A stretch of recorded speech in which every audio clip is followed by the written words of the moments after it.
ऐमन के फादर को जब पुलिस की कॉल आती है कि आपकी बेटी हमें सी साइड पे मिली है और इस कदर बुरी हालत में ज़ख्मी है कि पता नहीं वो ज़िंदा भी रह पाए या नहीं। ऐमन के फादर फ़ौरन बिलाल को कॉल करते हैं तो बिलाल अपनी मोमानी को लेकर वापस पहुंचता है और अपने मामू से कहता है कि मुझे तो लगता है कि ऐमन के साथ कुछ बुरा हुआ है। मामू पहले ही बहुत ज़्यादा परेशान हैं। जमाल को बताते हैं कि पुलिस ने बताया है कि ऐमन बहुत बुरी तरह ज़ख्मी हालत में इस वक्त हॉस्पिटलाइज्ड है।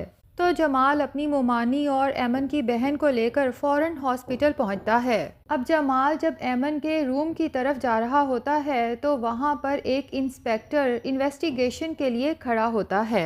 अब इंस्पेक्टर जब ऐमन की मां से इन्वेस्टिगेट करता है कि पहले तो मुझे ये बताएं कि आपकी बेटी घर से गई कहाँ थी, तो जमाल बताता है कि वो एक बहुत बड़े होटल में काम करती है। वहाँ से होटल मालिकान के घर पार्टी थी तो बाकी स्टाफ के साथ ऐमन भी वहाँ चली गई थी। ये तो उसने हमें बता दिया था कि वहाँ पार्टी है, कुछ देर हो जाएगी, लेकिन जब बहुत ज़्यादा देर हो गई, ऐमन घर नहीं आई, तो हमने उसे कॉल करने की कोशिश की लेकिन उसका फ़ोन भी ऑफ जा रहा था। और फिर अब जाके हमें पता चला कि ऐमन यहाँ हॉस्पिटल में है। बहरहाल पुलिस ऑफिसर कहता है कि आप यहाँ पर बैठें क्योंकि डॉक्टर फ़िलहाल ऐमन का इलाज कर रहे हैं। जैसे ही उसे होश आता है सबसे पहले हम उसका बयान लेंगे, उसके बाद ही आप उसके साथ मुलाकात कर सकते हैं। अब जमाल और ऐमन की माँ बाहर ही बैठे इंतज़ार कर रहे होते हैं। ऐमन की माँ तो बहुत परेशान होती है। जैसे ही डॉक्टर बाहर निकलता है जमाल फ़ौरन आगे बढ़ के पूछता है कि ऐमन कैसी है, वो बच तो जाएगी? लेकिन डॉक्टर किसी भी बात का जवाब दिए बगैर आगे बढ़ जाता है क्योंकि डॉक्टर के पास पहले ही शहजाद की कॉल आ चुकी है और उसने डॉक्टर को कह दिया है कि इस लड़की का ट्रीटमेंट यहीं छोड़ दें, इस लड़की को ज़िंदा बचना नहीं चाहिए, क्योंकि अगर इसने अपना बयान रिकॉर्ड करवा दिया तो इससे हमारे होटल की बहुत बदनामी हो जाएगी और अगर मर जाती है तो हम मीडिया वालों को पैसे दे के चुप करवा देंगे और कह देंगे कि हमें क्या पता कि वो कहाँ गई थी, हमारे रिकॉर्ड में ये सब मौजूद नहीं है। तो अब पुलिस ऑफिसर तक भी यही बात पहुंच जाती है कि हाँ, ऐमन राहिम की मंगनी पे बाकी स्टाफ के साथ तो गई थी, लेकिन जब मंगनी ख़त्म हो जाने के बाद बाकी स्टाफ अपने घर वापस चला गया तो हमें नहीं पता कि ऐमन कैसे और किसके साथ सी साइड पे गई। अब सब लोगों की कोशिश है कि ऐमन को बदनाम कर दिया जाए कि पता नहीं उसका किसके साथ चक्कर चल रहा था जिसके साथ वो आधी रात को सी साइड पे गई और उस लड़के ने उसकी जान लेने की कोशिश की, क्योंकि हमारे घर में तो वो बिल्कुल ठीक ठाक थी और यहाँ से बिल्कुल ठीक ठाक ही गई थी। अब पता नहीं आगे उसके साथ क्या हुआ। इंस्पेक्टर भी बातों में आ जाता है और कहता है कि हाँ, वो बड़े लोग हैं, वो भला ऐसी कोई हरकत क्यों करेंगे और कोई रिकॉर्ड भी तो नहीं मिला। अब जब घर के तमाम कैमरास चेक किए जाते हैं तो वहाँ पर बाकी सारा स्टाफ तो निकलता हुआ घर से दिखाई देता है, लेकिन ऐमन कहीं बाहर निकलती दिखाई नहीं देती। अब राहिम को तो बिल्कुल चैन नहीं आता। वो सोचता है कि मुझे हॉस्पिटल जाके ऐमन का पता करना चाहिए, लेकिन उसकी माँ कहती है कि तुम उसे मरने दो, बिला वजह क्यों उस लड़की को बचा के हम सबकी बदनामी करने पे तुले हो। राहिम को हैरत होती है अपनी माँ पे और उसे कहता है कि आपके सामने एक लड़की दम तोड़ रही है और आपको अभी भी अपनी सो कॉल्ड इज्जत की फिक्र है। तो शहरोज़ की माँ कहती है कि मैं एक माँ हूँ, मैं अपने बेटे के लिए फ़िक्रमंद हूँ, मैं उसके साथ कुछ बुरा होने नहीं दे सकती। मुझे अंदाज़ा है कि शहरोज़ ने गुनाह किया है, गलती की है, लेकिन अब वो माफ़ी मांग तो रहा है। तो राहिम अपनी माँ से कहता है कि ठीक है मॉम, आप अपनी ममता का फ़र्ज़ निभाएं, लेकिन मैं इंसानियत का फ़र्ज़ निभाऊंगा। मैं उस लड़की को बचाने के लिए ज़रूर जाऊंगा। अब राहिम हॉस्पिटल इसीलिए जाता है कि वहां जाके खुद अपनी निगरानी में ऐमन का ट्रीटमेंट करवा सके। अब शहरोज़ की माँ काफ़ी परेशान बैठी होती है तो अली नवाज़ वहां पर आ जाता है। अपनी बीवी को परेशान देखकर कहता है कि खैरियत तो है, इतनी परेशान क्यों हो। जिस पे राहिम की माँ कहती है कि आपने राहिम को सब बता के अच्छा नहीं किया, शहजाद इस केस को अपने तरीके से हैंडल कर लेता ना। लेकिन अली नवाज कहता है कि राहिम के स्टाफ का मामला है, उसे अपने तरीके से हैंडल करने दो, और वैसे भी शहजाद क्या ही कर लेगा, वो लड़की हमारे घर से गायब हुई थी, बेहतर है कि राहिम खुद जाए और सारी तफसीलात जानने की कोशिश करे। अब आफिया शहजाद को कॉल करके कहती है कि उस लड़की को होश नहीं आनी चाहिए क्योंकि मामला पुलिस तक पहुंच गया है। अगर पुलिस को पता चल गया कि ये सब शहरोज़ ने किया है तो मैं अपने बेटे को तकलीफ़ में नहीं देख सकती, और अगर उस लड़की को होश आ जाती है तो वो तो जाहिर है कि शोर मचा मचा के शहरोज़ का नाम लेगी। प्लीज़ शहजाद मेरे बेटे की ज़िंदगी बर्बाद होने से बचा लो। शहजाद कहता है मुझे ये बताएं कि आप चाहती क्या हैं, जिस पे आफिया कहती है कि मैं बस ये चाहती हूँ कि वो लड़की ज़िंदा ना बचे। राहिम तो मेरी कोई बात सुनने को तैयार ही नहीं, वो तो उस लड़की की मदद करना चाहता है, उस पर तो इंसानियत का भूत सवार है। तो शहजाद कहता है कि फिर एक काम करते हैं, उस लड़की को और राहिम को दोनों को गोली मार देते हैं। जिस पे आफिया कहती है कि ये आप कैसी बातें कर रहे हैं, ये कोई मजाक का टाइम है। तो शहजाद कहता है मैंने तो तुम्हें बहुत दफ़ा कहा था कि शहरोज़ की हरकतों पे नज़र रखो, उसकी तरबियत ठीक से करो।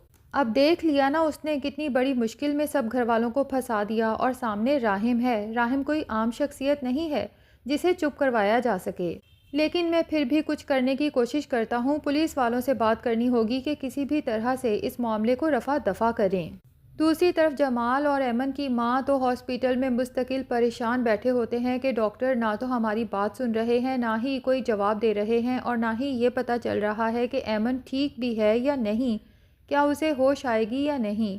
जैसे ही जमाल एक और डॉक्टर को देखता है तो फ़ौरन उसके पीछे पड़ जाता है कि डॉक्टर साहब प्लीज़ बताएं ना, एमन बच जाएगी, क्या उसे होश आई। डॉक्टर जमाल को इग्नोर करके फिर से खामोशी से चला जाता है, क्योंकि जाहिर है कि डॉक्टर्स को तो बहुत बड़ी अमाउंट में पैसा मिल चुका है, तो वो तो पैसे की ज़ुबान बोलेंगे, वो किसी आम इंसान की बात कहाँ सुनेंगे। अब डॉक्टर सोच चुके हैं कि हम इसके घर वालों से कहेंगे कि इसे यहाँ से ले जाएं, हम इसका इलाज नहीं कर सकते, और फिर ऐसा ही करते हुए डॉक्टर एमन को एम्बुलेंस में डालेंगे और एमन के घर वालों से कहेंगे कि यहाँ पर तो इसका इलाज मुमकिन नहीं है, आप इसे किसी और हॉस्पिटल में ले जाएं। अब ये सब देखने के बाद तो एमन की माँ रोना शुरू कर देती है, जबकि जमाल उसे हौसला देता है।